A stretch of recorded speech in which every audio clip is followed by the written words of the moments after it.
Dans cet épisode de Mes Bricolos, on va faire un travail d'archive qui est absolument passionnant, les amis. Un travail d'archive autour de tous ces concepts qui ont été développés, tous ces objets qui ont été proposés, mais sous la forme de concepts. C'est ça qui est intéressant, jusqu'à aujourd'hui, parce que aujourd'hui, il y a un concept qui est devenu réalité, qu'on peut s'acheter, qui est disponible dans le commerce. Alors, on va voir lequel. Mais ce qui est très intéressant, c'est tous ces concepts, ces objets qui ont pour objectif, si vous voulez, de nous faciliter ce dialogue qu'on a avec l'intelligence artificielle. La communication, l'échange, une espèce d'échange intuitif avec l'intelligence artificielle. Pourquoi ? Parce que cette intelligence artificielle, alors quand je parle de cette intelligence artificielle, je parle de l'IA type LLM, c'est-à-dire ce qu'on appelle les Large Language Models, les modèles à langage large, qui sont finalement ChatGPT, Gemini, etc. Vous les connaissez. Et la caractéristique de ces intelligences artificielles, c'est qu'elles sont hyper puissantes. C'est comme si vous avez un bibliothécaire qui connaît tout sur tout, qui a accès, qui a lu tous les livres, qui connaît toutes les publications qui sont disponibles. Et puis vous discutez avec lui, vous lui posez des questions et il vous répond en fonction de tout ce qu'il connaît et de tout ce qu'il a analysé, tout ce qu'il a lu, tous les documents qu'il a consultés dans cette bibliothèque. Cette bibliothèque est évidemment représentée par le web et ce bibliothécaire, c'est l'intelligence artificielle. Mais la façon dont on interagit avec cette intelligence artificielle, c'est une espèce de boîte de dialogue toute grise, toute naze, espèce de version de Messenger ou je sais pas moi de WhatsApp hyper archaïque où on est avec des bulles et on est là des bulles de dialogue et on envoie des lignes de texte et puis lui il vous répond avec des lignes de texte. C'est super archaïque à côté de la puissance de ce truc-là. C'est ça qu'il faut comprendre. Et depuis 2 ans, depuis l'arrivée de cette intelligence artificielle, la chose qu'on a constatée, c'est qu'on s'est dit les objets qui nous permettent d'interagir avec ce monde numérique vont forcément muter, ils ne seront plus les mêmes. Ce ne sera plus jamais les mêmes objets. Parce que aujourd'hui, on était dans une espèce d'itération d'un objet qui était systématiquement le même. On avait un téléphone portable et puis on avait la version 2, la version 3, la version 4. On avait une évolution avec quelques avancées technologiques, de meilleures optiques, un processeur plus puissant, enfin bon bref, on s'en fout. Mais il n'y avait pas une remise en question de l'objet. Et puis il y a quelques années, il y a 2 ans, avec l'arrivée de cette intelligence artificielle, la première chose qu'on se dit, c'est qu'on se dit mais non, c'est plus adapté, ces objets ne sont plus adaptés.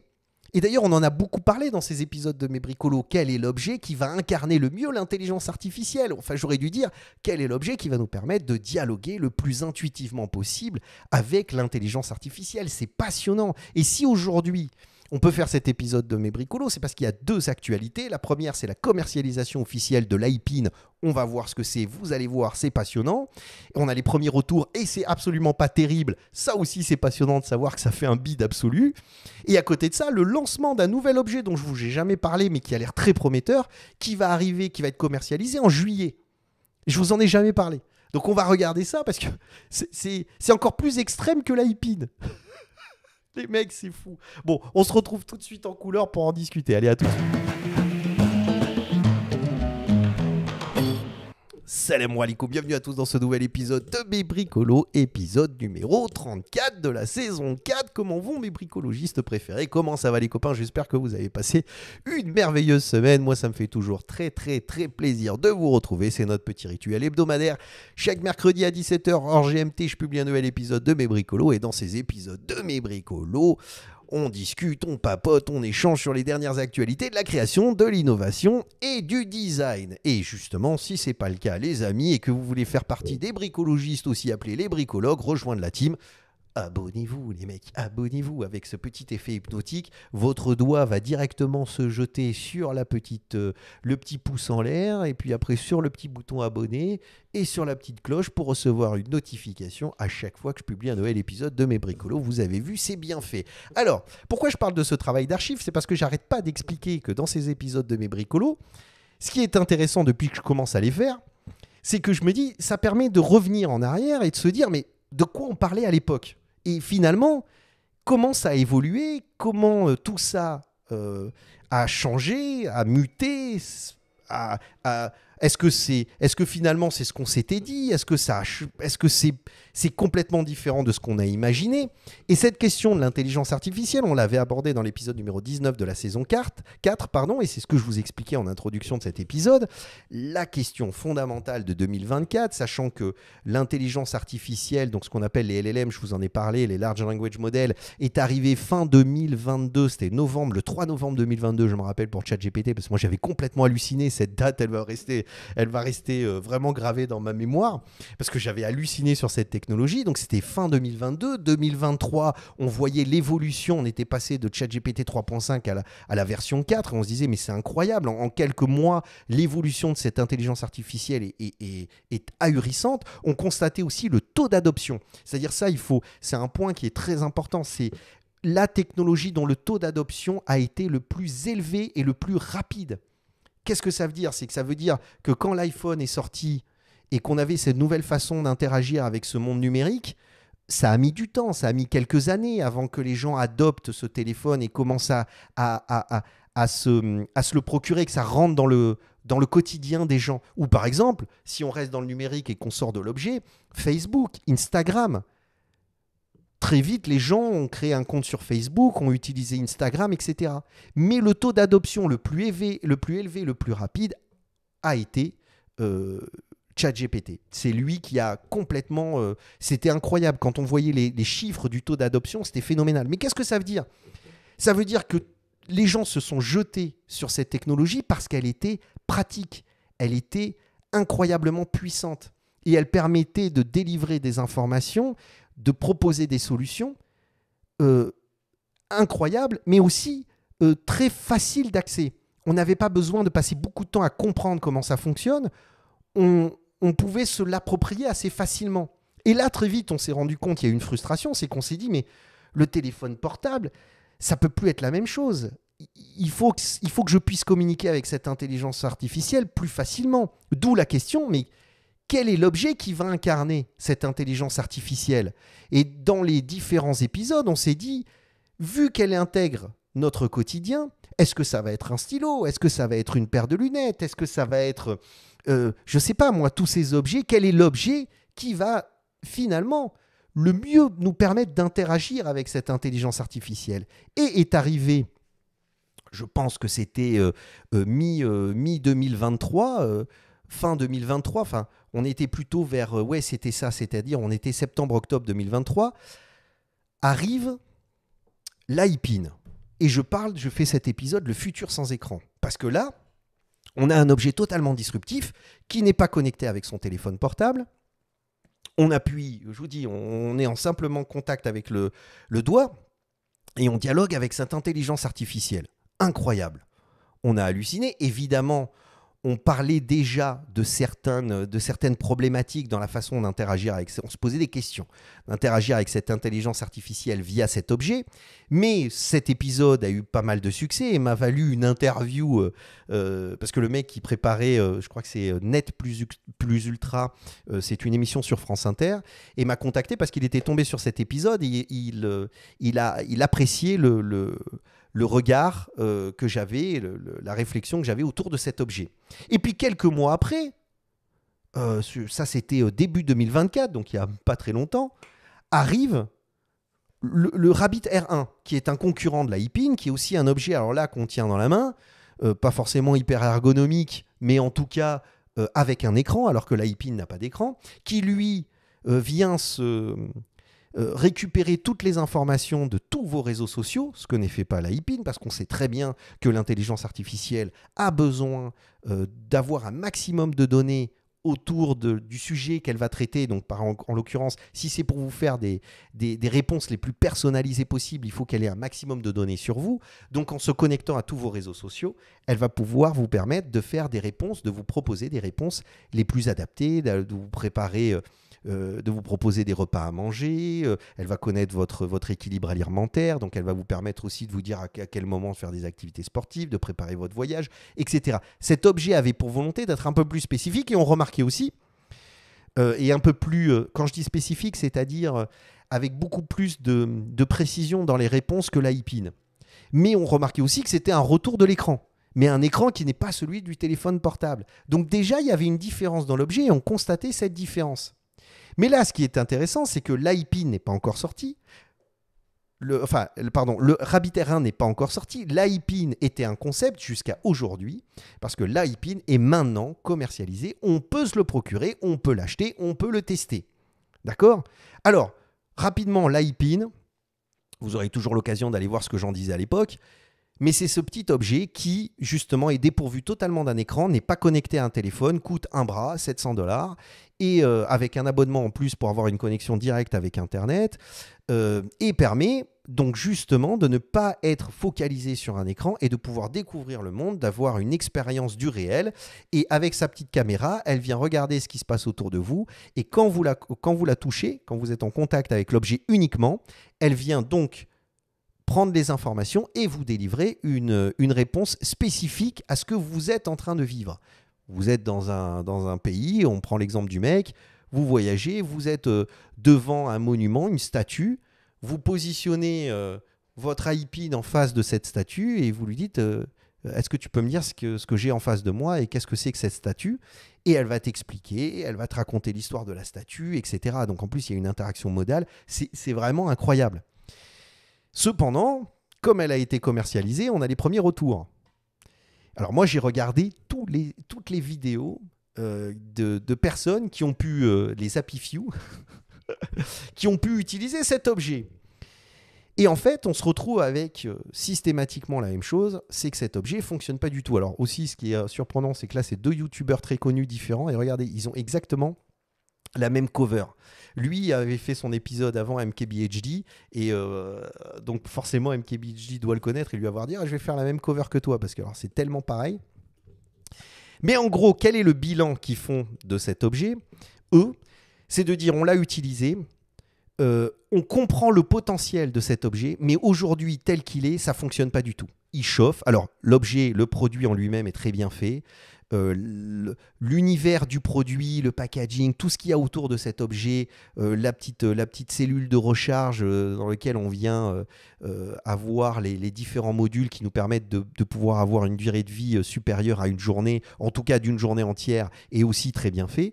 Mais par contre, dès qu'on interagit avec, c'est pas direct, on attend beaucoup de temps, on est obligé de lui parler à voix haute, donc c'est assez gênant. Alors ça aussi, c'est un truc qu'on a découvert, c'est que autant quand vous parlez avec un humain, c'est totalement accepté, mais dès que vous commencez à parler avec une intelligence artificielle qui vous répond, c'est absolument pas quelque chose qui est vécu facilement par les gens autour de vous. C'est un peu comme avec ces casques à réalité virtuelle que vous mettez sur le visage.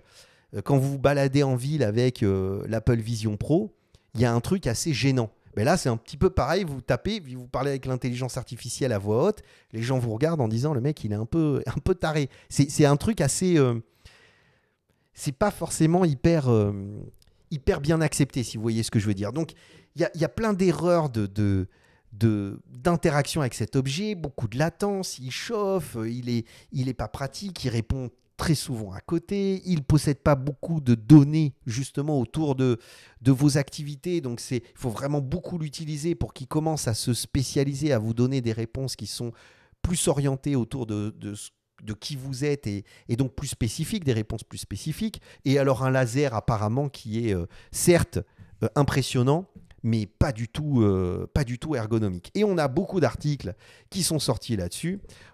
Alors là, ils sont vraiment... c'est dur à lire parce qu'à chaque fois, quand je lis ces articles ou que j'écoute ces vidéos, je me dis, oh là là, le CEO, quand il lit ses articles, parce qu'il les lit, et quand il regarde les vidéos, il doit, mais alors, pas dormir la nuit, parce que les mecs, ils crament complètement cet objet. Ça coûte cher, c'est pas ergonomique, c'est pas fonctionnel, c'est pas intéressant, ça n'a aucun avenir. C'est le délire de mecs dans des bureaux qui n'ont aucune conscience des besoins et qui se font des délires à plusieurs millions de dollars.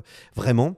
Et à côté de ça, on a Core 77 qui, lui, est pas beaucoup plus tendre, mais beaucoup plus intéressant dans sa réponse. Encore une fois, pour ceux qui ne le savent pas, Core 77 est un site internet vraiment fait pour les professionnels du design, mais pas que, évidemment, qui a tendance à avoir un regard critique sur les objets qui sont présentés, de ne pas récupérer simplement les dossiers de presse, les communiqués de presse comme pourrait le faire Design Boom, etc. Et qui vraiment essaye de vous apporter une lecture intéressante sur des objets. Alors lui, il dit que c'est en termes d'interaction, alors tous sont d'accord pour dire que le prix est terrible, mais que l'interaction n'est absolument pas...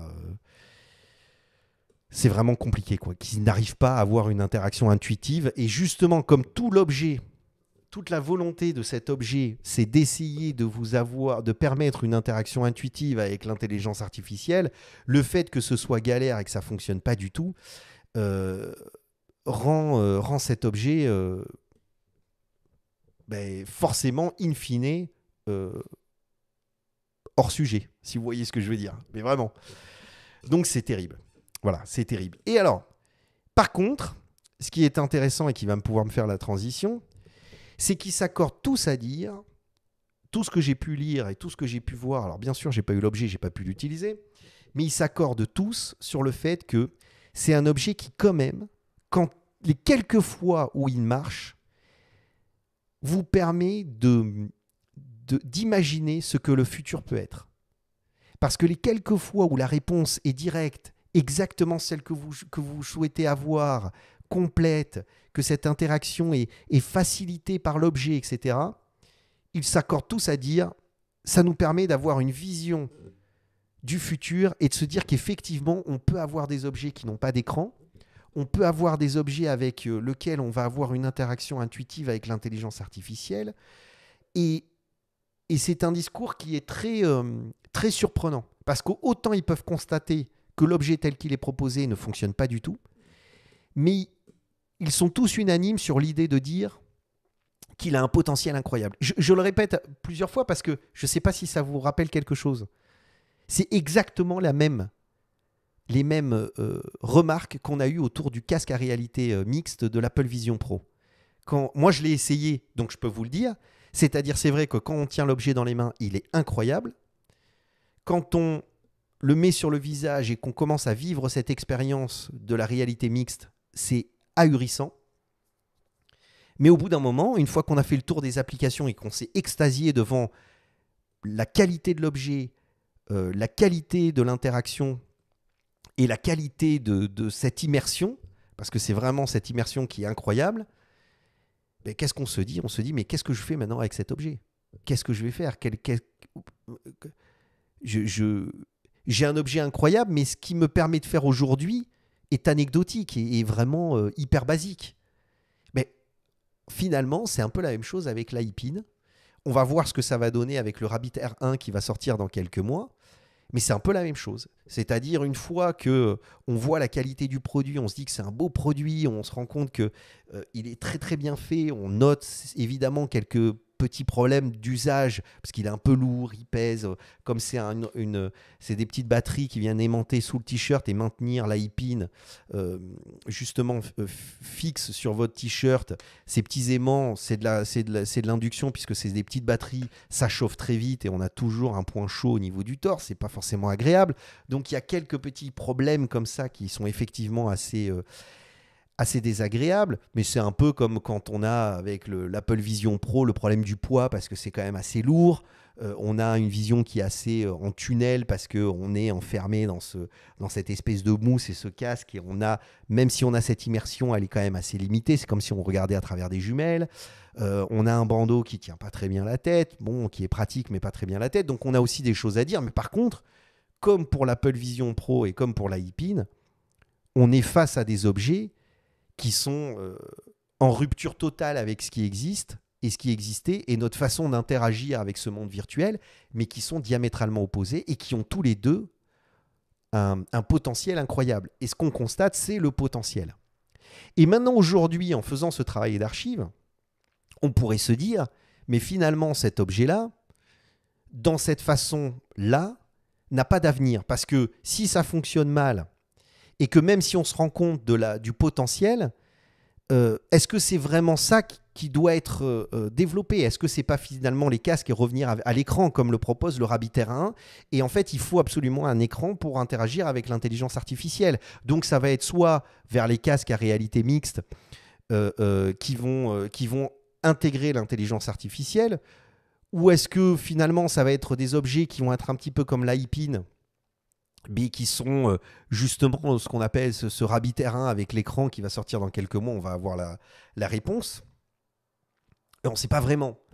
Mais ce qui est passionnant, et je vais terminer sur cet objet, je vous en ai parlé au début, c'est le Whisper. Alors là, je trouve, et c'est là où on voit l'évolution, c'est là où on peut comprendre que l'objet ne peut pas être le même, qu'il y a une mutation qui est en train de s'opérer, et que la façon dont on va interagir avec ce monde virtuel et ce monde numérique est totalement différent.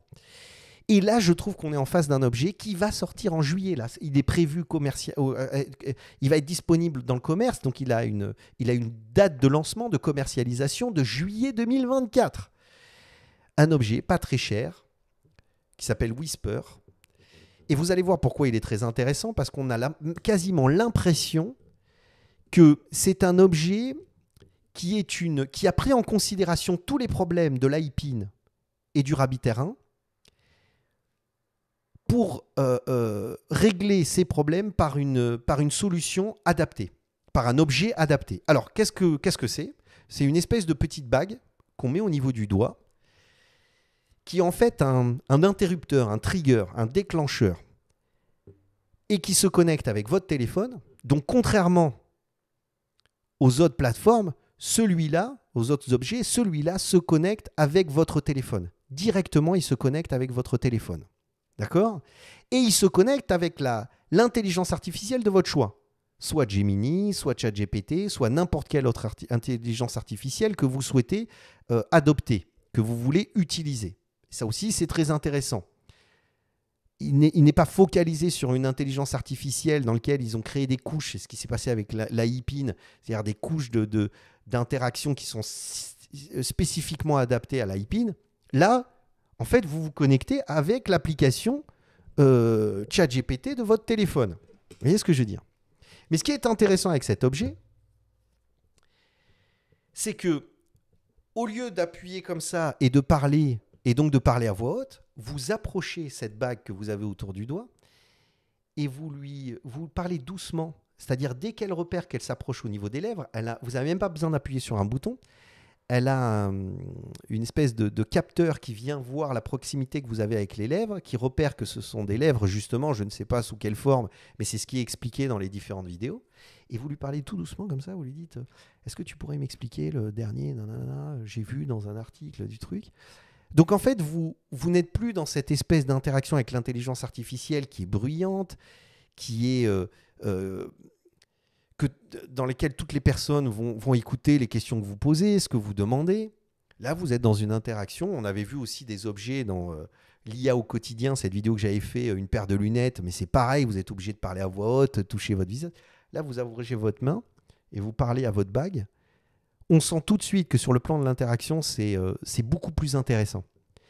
Elle n'a juste un micro, il n'y a pas d'enceinte qui vient vous donner la réponse. Soit elle enregistre et après vous pouvez la lire sur votre téléphone, soit si vous avez un écouteur dans les oreilles, elle vous apporte la réponse directement à votre oreille, soit elle garde en mémoire et elle vous donne l'accès plus tard, soit vous pouvez utiliser les enceintes de votre téléphone pour qu'elle vous donne la réponse. Vous pouvez choisir la façon dont elle va vous apporter cette réponse. Mais pourquoi c'est beaucoup plus intuitif? C'est parce que là, pour le coup, on est sur un objet discret, très facile, avec une bonne autonomie, qui ne contient aucune technologie qui va consommer énormément d'énergie, qui est connecté avec votre téléphone, qui vous apporte des réponses spécifiques. On est dans un objet qui vous permet de dialoguer avec cette intelligence artificielle. Vous pouvez aller sur le site internet de cet objet, commencer à voir comment il fonctionne, regarder les vidéos. Je trouve ça très intéressant. Il y a différents systèmes d'interaction, vous allez voir, mais j'aime bien cette discrétion. Et en fait, ce dont je me rends compte aujourd'hui, c'est que quand on fait ce travail d'archive, c'est vrai que je disais quel est l'objet qui va incarner l'intelligence artificielle. Mais je faisais une erreur. C'est pas incarner l'intelligence artificielle, c'est quel est l'objet qui va nous permettre de dialoguer avec cette intelligence artificielle. On est devant ce bibliothécaire et en fait, on a une façon de discuter avec lui qui n'est pas intuitive, qui n'est pas spontanée. Donc, on ne le sollicite pas autant qu'on pourrait le solliciter. Donc, certainement que les objets vont rester les mêmes. Ça va être les ordinateurs, les téléphones, etc. Mais ces objets vont devenir simplement des accessoires qui vont nous permettre de nous donner accès à ce bibliothécaire.